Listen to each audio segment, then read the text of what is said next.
안녕하세요. 만나서 반갑습니다. 역사가 김영준입니다. 태조실록 제32부 이성계, 호발도를 격퇴하다라는 주제를 가지고 오늘 여러분들과 함께 할까 합니다. 1380년 고려는 최무선의 진포해전, 그리고 이성계의 황산 전투의 연계 플레이로 왜구의 침공을 훌륭하게 막아내는 데 성공을 합니다. 물론 이 전투를 통해서 왜구의 침입이 완전히 근절됐던 것은 아니에요. 오해하시면 안 되고. 그 이후에도 왜구는 참 지겹게 쳐들어와요. 그러나 이 황선 전투하고 진포해전에 갖는 의미가 뭐냐면요. 이런 거예요. 기존의 고려는 왜구에 대해서 굉장히 수세적인 입장이었다는 거죠. 심지어 바다에서는 아예 막을 엄두조차도 못 냈던 게 그때 당시 고려의 상황이었습니다. 그러나 최무선의 진포해전을 통해서 이제는 어디에서 차단할 수 있다라는 자신감이 생겼냐면은 바다에서 차단할 수 있다. 실제로 그 이후에 제가 이제 지난 시간 사료를 통해서 잠깐 보여드렸지만 최무선과 나세가 그 이후에도 바다에서 여러 차례 왜구들을 격퇴를 하는데 성공을 합니다. 그러면서 이제 왜구들이 어떤 생각을 하냐면은 바다에서는 고려 수군을 만나면 좀 큰일 날 것 같다는 생각을 하게 돼요. 그 다음에 이제 황산 전투가 갖는 치사점이 뭐냐? 보통 이제 왜구 토벌, 고려 말기 왜구 토벌 하면은 나오는 게 그 3대장이잖아요. 그죠? 최영의 홍산 전투, 그 다음에 최무선의 진포해전, 그 다음에 이제 세 번째가 이성계의 황산 전투인데, 근데 사실 홍산 전투는 당시 국가 최고위였던 최영이 앞장서가지고 전투에 임했다라는 점에서 임팩트가 세서 그런 거지. 전투 규모라든가 성과면을 놓고 보면은 또 그렇게 아주 큰 거라고 보기는 힘들어요. 다만 그건 있었죠. 그동안 이제 고려가 외구한테 계속 이렇게 밀리고 있다가 그래도 국가 최고위가 한번 앞장서가지고 뭔가 반격의 전환점을 마련했다 정도의 이제 의미가 있었다는 거죠. 그래서 실제로 왜구를 막아낸 데 있어서 더 큰 시사점을 가졌던 것은 최무선의 진포해전과 더불어서 상당한 규모를 자랑했던 이성계의 황산 전투라고 볼 수가 있습니다. 그러니까 이제 왜구들은 육지에서도 안심을 못하는 거예요. 옛날처럼 고려군이 호락호락 당하지 않는다는 거죠. 그래서 이제 왜구들은 바다에서는 고려 수군한테 맡기는 거고 육지에서는 고려 육군하고도 이제 붙었을 때 만만치 않은 그런 상황에 직면을 하게 됩니다. 그러면서 이제 왜구의 준동이 완전히 근절되진 않았지만 전반적으로 봤을 때 전황이 반전이 되는 이제 고려가 수세에서 공세로 나갈 수 있는 그런 분기점 역할을 했던 것이 바로 이 진포해전과 황산 전투라고 볼 수가 있겠죠. 그래서 이제 슬슬 고려에서는 어떤 얘기가 나오기 시작하냐면은 더 이상 이제 우리가 방어만 하지 말고 아예 그냥 어떻게 하자. 공격을 나가서 외구의 근거지로 소탕을 하자는 얘기가 나오기 시작을 합니다. 그러면서 고려 말부터 시작해서 특히 조선 초 세종 때 있었던 이종무의 스시마 원정이 바로 이 끝판왕으로 나오게 되었다는 거죠. 그래서 여기까지 이르는 과정이 어느 날 갑자기 나온 게 아니라 야 심심한데 우리 스시마 하나 털러 갈까?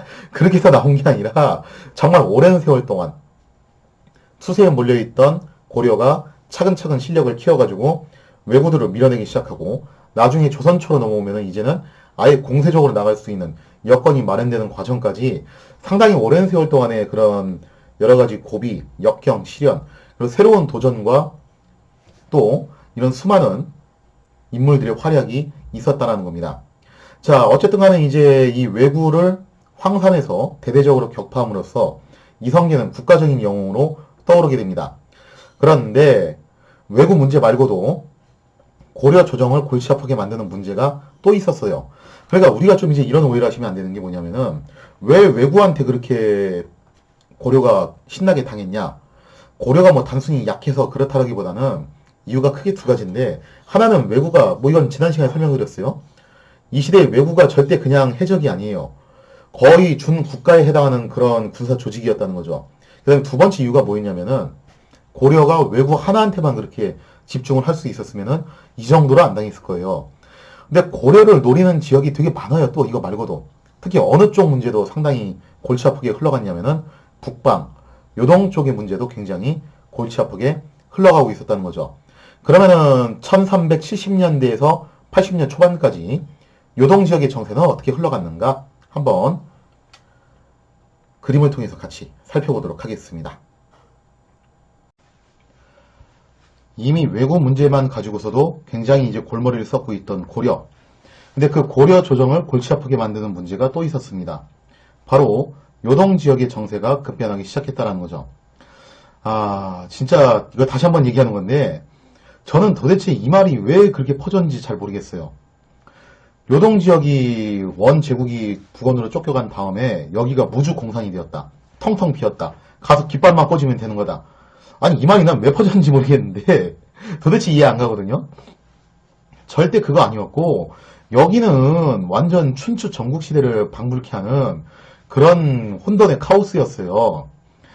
자, 일단 요동 지역을 놓고 보시면요. 지도를 보시면은 북부 지역에 엄연히 누구의 세력이 존재했었냐면은 나하추.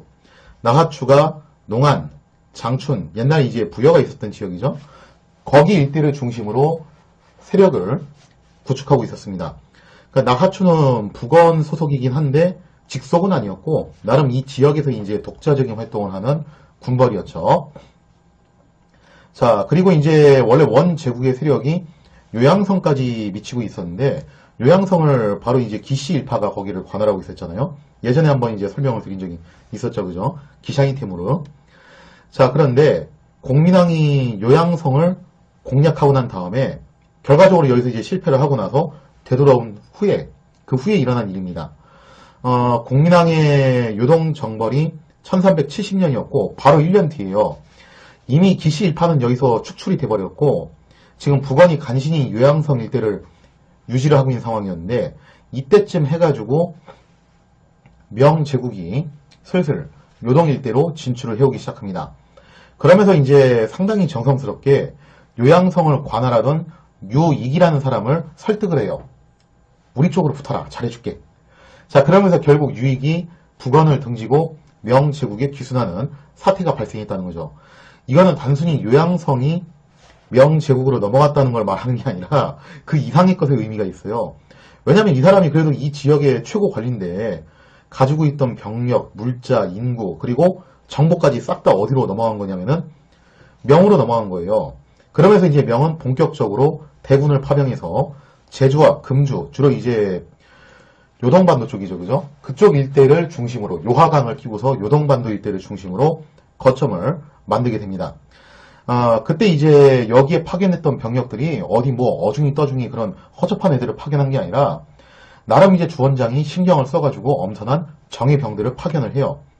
그래서 초반에는 많이 보내지는 못했죠. 아직 중원의 정세가 안정되어 있지 않았기 때문에. 그 다음에 또 이제 이때 당시 명 군대의 단점이 뭐였냐면은 참고로 이때 명의 수도가 북경이 아니에요. 이때 명의 수도는 남경이었습니다. 그러니까 수도인 남경에서 요동까지 보급선이 좀 꽤 먼 편이에요.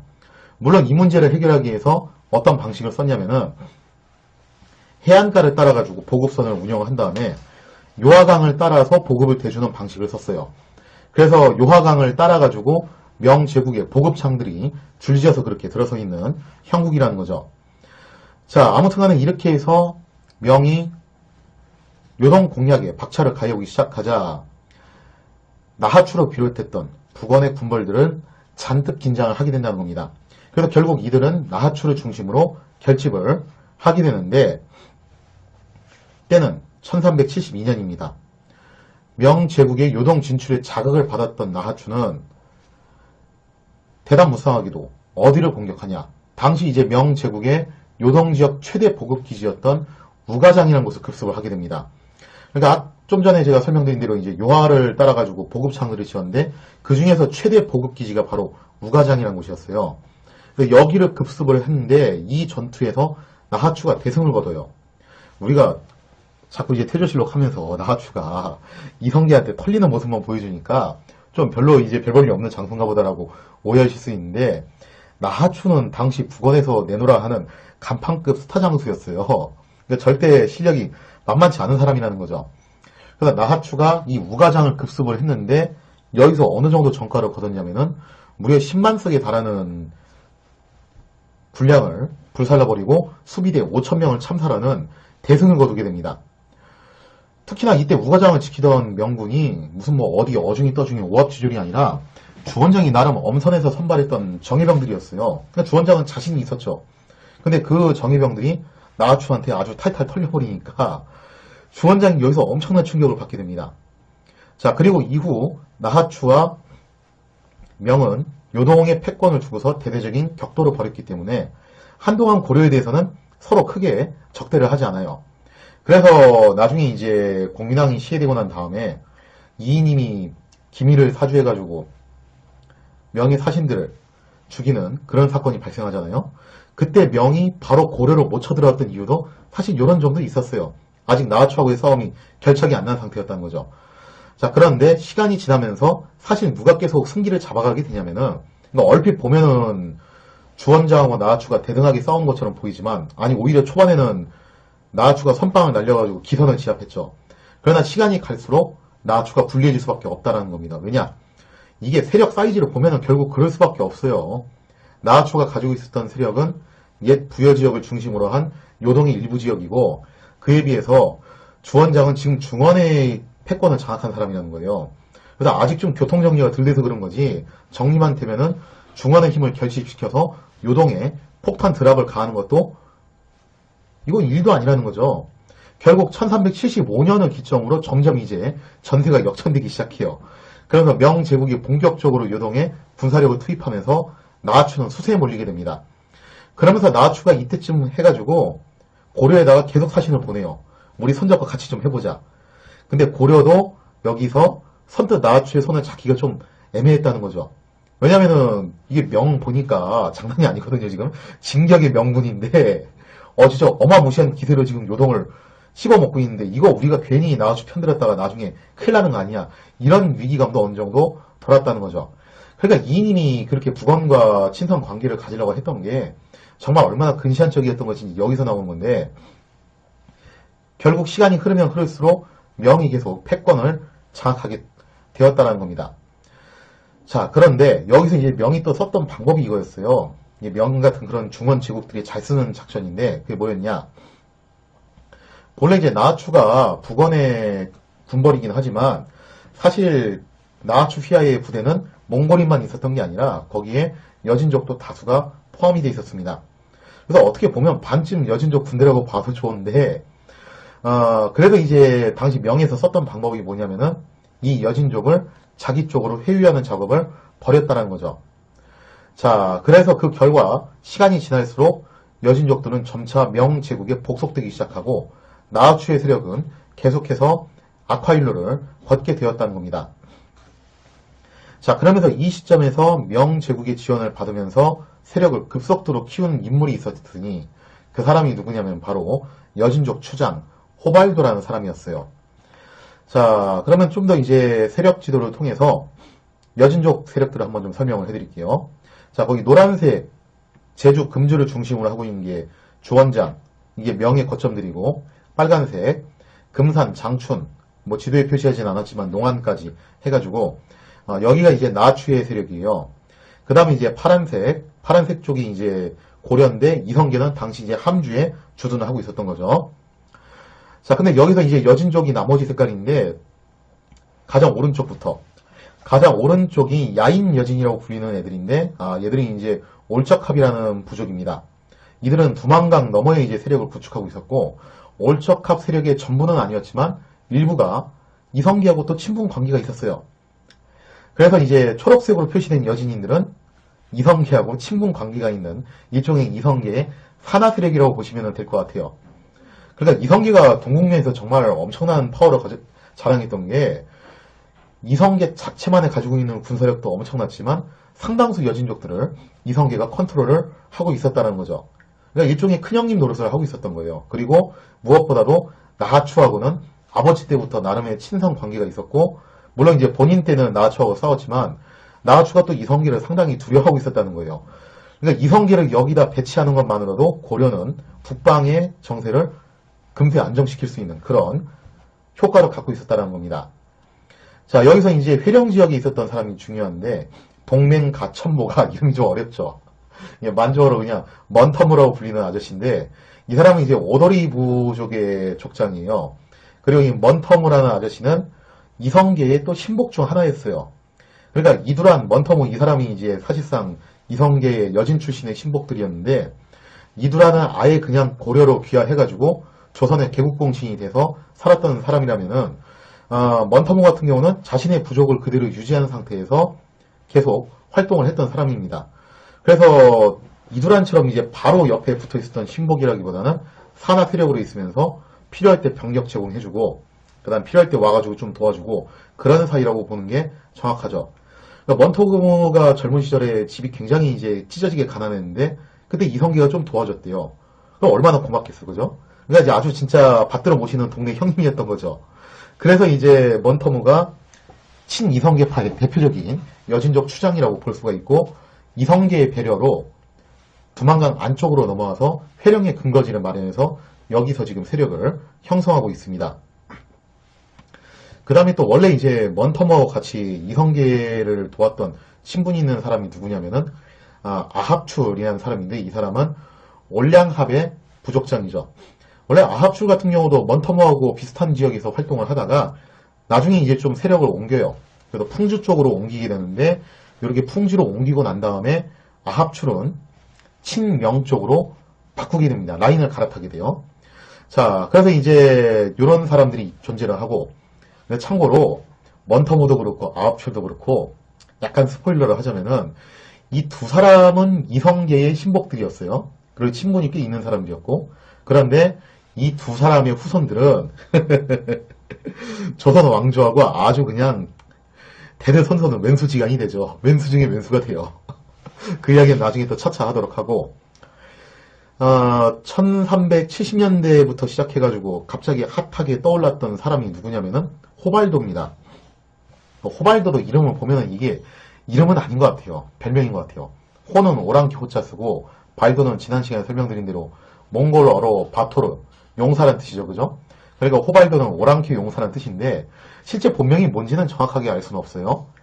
그리고 이 호발도는 요양성을 점령한 게 아니라 요양성 일대, 좀 오해사기제가 좀 그려놨을 것 같아가지고 부연 설명 드리자면은 요양성을 호발도가 점령한 게 아니라 요양성 일대에 세력을 키우고 있었습니다. 고려사 저료에 따르면은 당시 호발도 휘하의 병력이 무려 1000명이었어요. 이 여진 기병 1000명이면은 장난이 아닌 게 이성계의 친위대가 보통 한 2000명 선이에요. 호발도에 그 휘하에 있었던 여진 기병 1000명이라고 하면은 이성계 세력의 절반에 해당하는 그런 상당한 규모라는 거죠. 그런 규모의 병력을 요양성에서 키우고 있었다는 겁니다. 그 일대에서. 그러면서 호발도가 주로 어디로 공격해 들어오냐면은 틈만 나면은 압록강을 건너서 고려의 서북면 일대로 공격해 오기 시작해요. 그러니까 원래는 이성계하고는 직접적인 접점이 없을 수밖에 없는 사람이었죠. 그래서 호발도가 이제 그런 대담무쌍한 행동을 하는데 나중에 호발도가 명에 붙게 돼요. 그래서 아마 모르긴 해도 처음 시작할 때부터 암묵적으로 좀 명예 지원을 받았던 것 같아요. 그러지 않고서는 요양성 부근에서 이렇게 세력을 키우기가 어려웠겠죠. 그리고 호발도가 이때 고려로 와서 많이 했던 게 뭐냐면은 세력을 키우기 위해서 당시 고려인들을 납치를 많이 해갔는데 그 납치해간 고려인들이 요양 일대에 살다가 나중에 뭐가 돼버리냐면 그냥 명 사람이 돼버렸어요. 나중에 정신 차리고 보니까 자기들이 이제 어떻게 보면 명예 시민권을 갖게 되어버렸다는 거죠. 그래서 이런 것들을 토대로 봤을 때 호발도는 아마 모르긴 해도 명예 어느 정도 서포트를 받으면서 커간 세력이라고 볼 수 있습니다. 자, 그러니까 좀 이제 여진들 정리를 하면은 야인 여진 같은 경우는 전부 다는 아니었지만 일부 세력이 친이성계파 여진이었고 그 다음에 이제 동맹 가천모가가 이끌고 있던 오도리 부족은 여기는 확실하게 친이성계파였고 그 다음에 올량합 부족을 이끌고 있는 아합출은 친이성계파이긴 했지만 나중에 이제 명 쪽으로 친명 쪽으로 돌아서게 되고요. 그 다음에 이제 호발도 같은 경우는 명예 지원을 받으면서 성장을 하고 나중에 아예 명으로 들어가게 되었다라고 볼 수가 있겠죠. 자, 그러면서 이제 호발도가 주로 서북면 일대를 습격하면서 분탕질을 일삼게 되는데 시간이 흐르면서 이 아저씨가 대담무쌍하게도 동북면, 당면까지 침입해오는 아주 그런 간이 부은 행동을 보여주기 시작했다는 거죠. 당시 동북면에는 대체로 이성계와 친분이 있는 오도리의 뭐 동맹청모가, 올량합의 아합출, 올척갑 등이 분포가 돼 있었고 또 이성계 세력도 만만치 않았어요. 그래서 이제 어떻게 보면 호발도가 구태여 여기까지 올 이유가 없었는데 상당히 이제 도발적으로 동북면 일대를 공격하는 모습을 보여줬다는 거죠. 그럼 나중에 이성계도 이걸 좀 의아하게 생각해요. 제가 도대체 뭘 믿고서 여기까지 왔는지 모르겠다. 자, 아무튼 간에 이제 1382년에 결국 고려는 이 호발도를 막기 위해서 히든카드인 이성계를 다시 등판을 시킵니다. 그러니까 이성계가 이제 외구 토벌하니라고 좀 남방이 좀 갔다 오고 고려 중앙 정계도 좀 갔다 오고 하니라고 바빴어요. 여기 좀 자리 비우고. 그래서 이제 다시 이제 일로 보내는 거예요. 말 그대로 고려의 소방수죠. 하여튼 불난데는 다 가는 건데. 자, 아무튼 아즈발도를 쓰러뜨린 이후 고려의 영웅이 되었던 이성계는 도지휘사에 임명돼서 다시 동북면으로 파견이 됩니다. 그리고 동북면에 도착한 이성계는 호발도와의 전투를 준비하고 있는데 여기서 한 가지 문제가 생겼죠. 그 문제가 뭐였냐? 이성계의 오른팔 역할을 하고 있던 이두란이 모친상을 당해서 잠시 자리를 비운 거예요. 그리고 이때를 틈타서 호발도는 1383년 8월에 다시 한번 대대적으로 고려의 동북면 일대를 침공해 왔다는 거죠. 과연 이성계는 이두란 없이 호발도를 훌륭하게 막아낼 수 있을 것인가? 거기에 대한 이야기는 다음 사례를 통해서 같이 살펴보도록 하겠습니다. 이두란이 모친상을 당한 상태에서 호발도가 침공을 해오게 되는데 의아하게 생각하시는 분도 계실 수 있어요. 아니 뭐 이두란이 대단하긴 하지만 얼마나 대단하다고 이성계가 뭐 이두란 없다고 해서 호발도를 못 막겠냐 라고 생각하실 수 있는데 이두란이 이성계의 부대에서 차지하는 위치는 상당했어요. 그러니까 이성계도 스스로 뭐라고 얘기를 했냐면은 말 타고 활 쏘는 건 내가 이두란보다 더 잘하지만 전쟁터에서의 용맹만큼은 이두란을 따라갈 자가 없다라고 할 정도로 그 정도로 이성계도 이두란의 전투 수행 능력을 높이 평가를 했다라는 거죠. 근데 이제 이때 당시 호발도가 이런 정황들을 노리고서 온 건지 아니면 우연찮게 왔는데 이두란이 지금 모친상을 당해서 비운 건지 그것까지는 알 수 없죠. 자, 아무튼 호발도가 이제 고려의 동북면으로 밀고 들어오는데 이때 당시 이제 동북면에 위치한 단주, 오늘날 이제 함경남도 단천시죠. 여기에 있었던 부만호, 김동불화가 호발도에게 내응하는 사태가 발생합니다. 그래서 막대한 재물을 넘겨주고 자신은 이제 거짓으로 포로로 잡힌 척 하는 거죠. 사실상 이제 투항했다고 볼 수 있는데, 그러면서 이제 정보도 많이 알려주고, 재물도 이제 안겨주고 하면서 내응을 하게 됐던 거죠. 근데 이런 사실을 모른 채 단주 상만호, 육녀와 청주 상만호, 황희석이 호발도와 대적을 했지만, 뭐 이미 김동불화가 내응했던 탓에 이들은 모두 패배를 당하고 맙니다. 그러면서 동북면 최전방이 호발도에 의해서 유린되자 이성계는 급히 군을 소집하면서 출진을 하게 됐다는 거죠. 자, 그리고 이성계가 어떻게 하냐? 이두란 없이 어떻게 가겠어, 그죠? 그래서 이성계가 모친상을 치르고 있는 이두란한테 상복을 벗고 참전할 것을 요청을 해요. 자, 그래서 관련된 내용을 한번 사료를 통해서 볼게요. 호발도가 단주로 침구해 오자 부만호, 김동불화가 내응해 죄물을 죄다 주었기 때문에 뒤에 거짓으로 잡힌 척 했는데, 그러니까 자기가 이제 사실은 내통해가지고 투항한 거지만, 그래도 혹시 모를 일을 대비해서 일종의 이제 자기가 포로로 잡힌 척 그렇게 연기를 했다는 거죠. 근데 이런 상황을 이제 정확하게 모르는 상태에서, 육녀와 황희석 두 사람이 호발도와 싸웠지만 모두 패배를 합니다. 왜냐하면 이미 김동불화가 군사 정보 이런 거 다 알려줬겠죠. 그런 정보를 기반으로 호발도가 작전을 수행하는데 이기겠어요, 그죠? 자, 그러면서 이제 이성계가 출진을 하게 되는데 당시 이두란은 모친상을 당하여 청주에 있었는데 참고로 여기서 말하는 청주는 충청도 청주가 아닙니다. 자, 청주에 있었는데 태조가 사람을 시켜 나라 일이 급하니 그대는 상복을 입고 집에 있어서는 안 된다. 상복을 벗고 나를 따르라고 불렀다라고 돼 있죠. 자, 그렇게 해서 이성계가 부르니까 여기서 이두란이 어떻게 하냐? 그러자 이두란은 상복을 벗고 절을 올리면서 하늘에 울며 고한 후 활과 화살을 차고 종군했다라고 돼 있죠. 자, 호발도와 길주평에서 조우하자 이두란은 선봉으로 먼저 맞서 싸우다가 크게 패하고 들어왔다. 이두란이 어느 정도로 이성계의 신복이었냐고 하면은 모친상을 치르고 있는 와중에 이성계가 돌아오라고 하니까 여기에 또 응해요. 그 정도로 이두란이 이성계하고 아주 각별한 관계였다는 거죠. 자, 그런데 문제가 뭐냐면은, 이두란도 사람인지라 아무래도 자기 모치상 치르고서 온 탓에 컨디션이 좀 자기 컨디션이 아니었던 것 같아요. 그런 것도 있었고, 그 다음에 이제 김동부라가 이미 내응을 한 상태로 군사 기밀이나 정보들을 많이 알려줬을 거 아니에요, 그죠? 그래서 호발도가 유리한 점도 있었죠. 그래서 정말 충격적이게도 길주평에서 이성계의 선봉에 섰던 이두란, 이성계 부대의 선봉이었던 이두란과 호발도가 길주평에서 격돌을 하게 되는데, 여기서 정말 충격적이게도 이두란이 호발도에게 참패를 당하고 돌아오게 되었다는 겁니다. 아마도 이제 이두란은 모친상 중에 나온 것 때문에 컨디션도 많이 안 좋았을 것이고, 그 다음에 좀 전에 설명드린 대로 김동부라가 내통한 것 때문에 호발도가 이제 정보, 기밀 이런 것들을 많이 알고 있어서 유리한 것도 있었겠죠.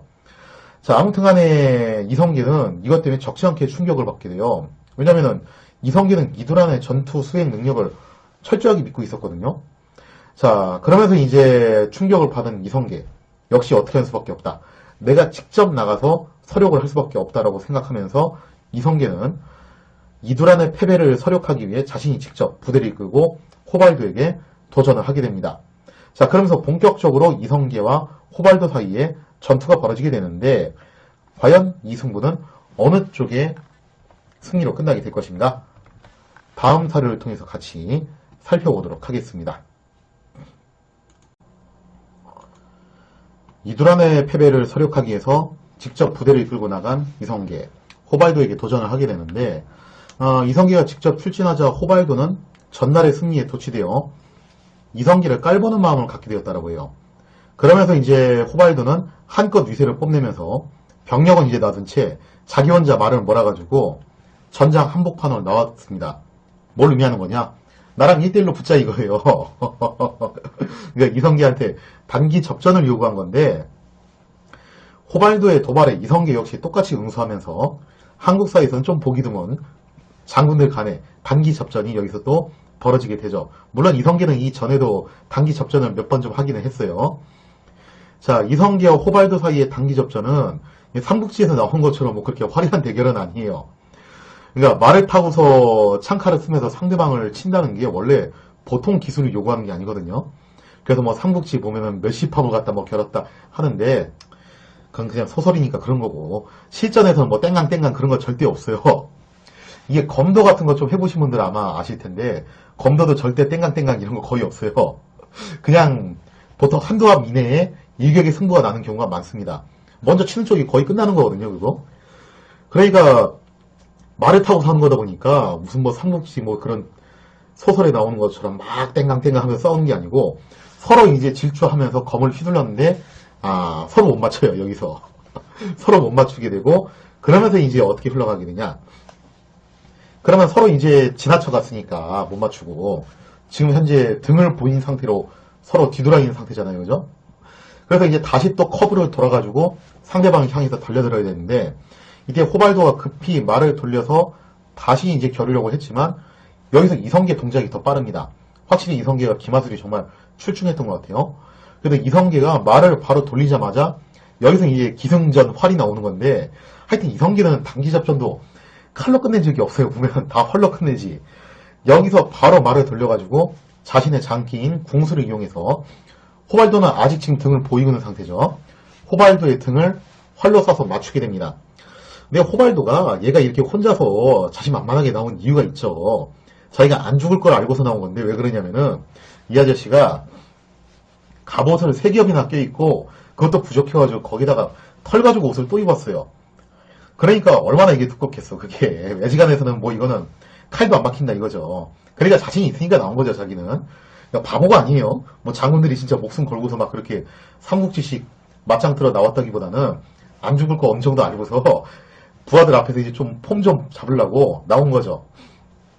자, 그래서 이제 호발도가 화살에 맞고 끄떡이 없으니까 이성계가 눈치를 챕니다. 저거 갑옷 굉장히 두껍게 입어가지고 화살이 안 박히는 거구나. 그러면서 이성계가 재빨리 호발도가 탄 말을 쏴버려요. 그러자 호발도는 순식간에 낙마를 하고 말았다는 거죠.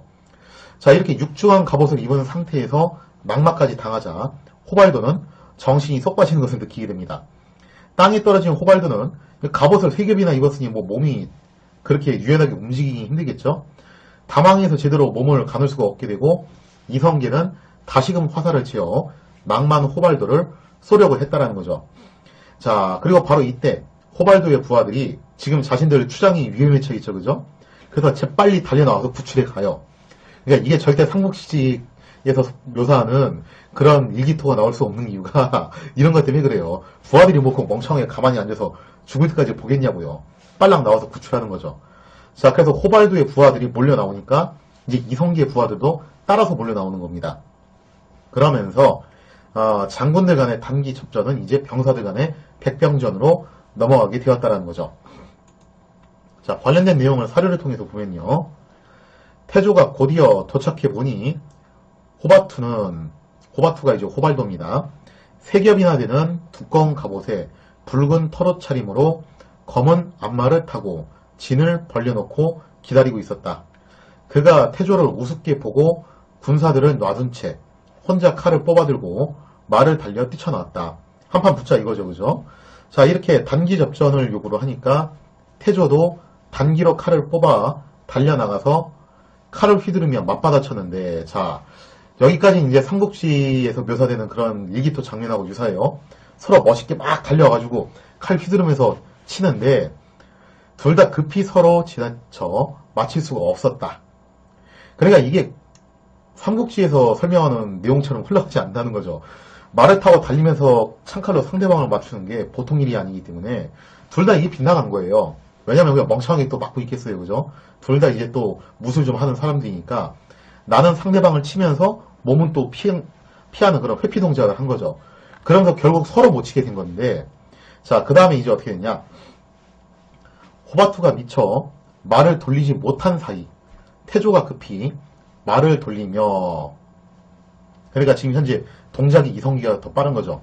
서로 지나쳐 갔으니까 서로 등을 보이고 있는 상태인데, 여기서 이제 호발도는 아직 말을 컵으로 못 돈 거고 이성기는 급하게 컵으로 돈 거예요.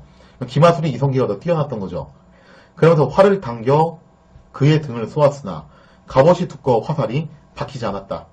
그렇겠죠. 벌써 지금 갑옷 3겹에다가 거기다 또 털가죽까지 뒤집어 씌웠는데 뭐 뚫리겠어요, 이게?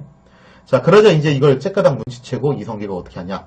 즉시 그의 말을 쏘아 관통시키자 말이 거꾸러지며 호바투가 떨어졌다.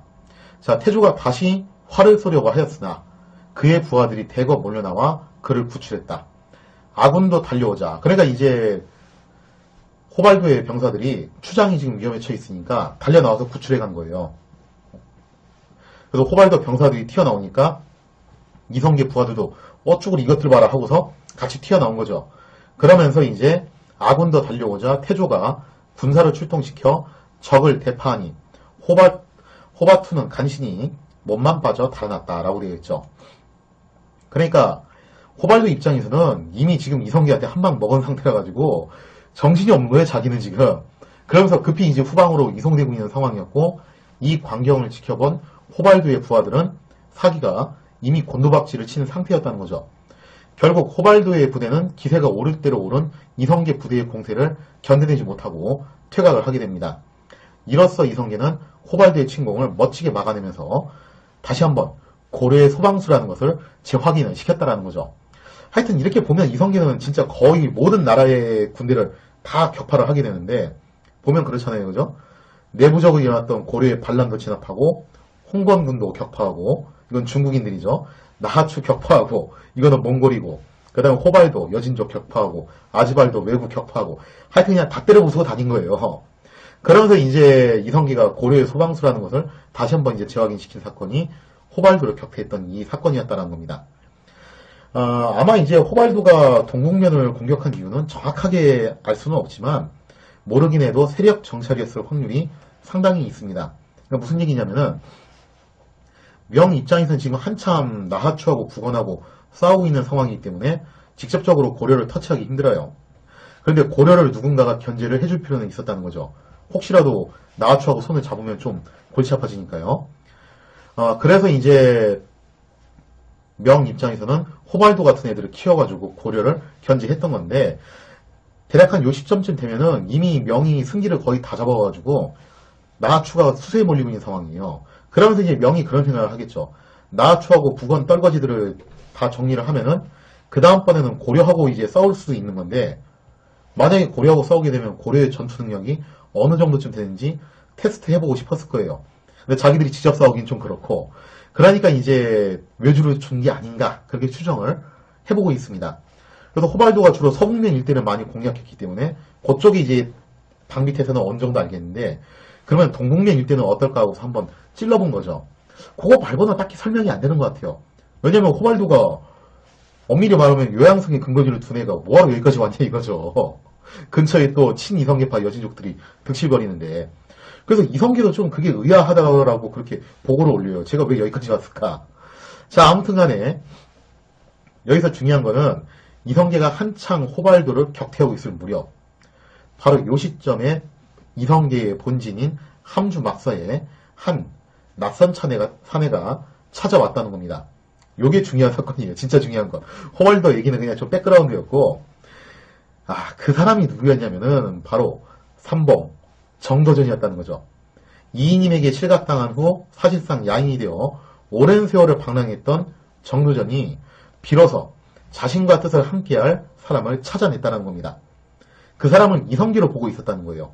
그러면서 정도전이 함주 막사에 찾아와서 이성계와 운명적인 만남을 갖게 되는데, 과연 이성계와 정도전의 만남은 어떻게 끝나게 될 것인가? 거기에 대한 이야기는 다음 시간에 이어서 계속하도록 하겠습니다.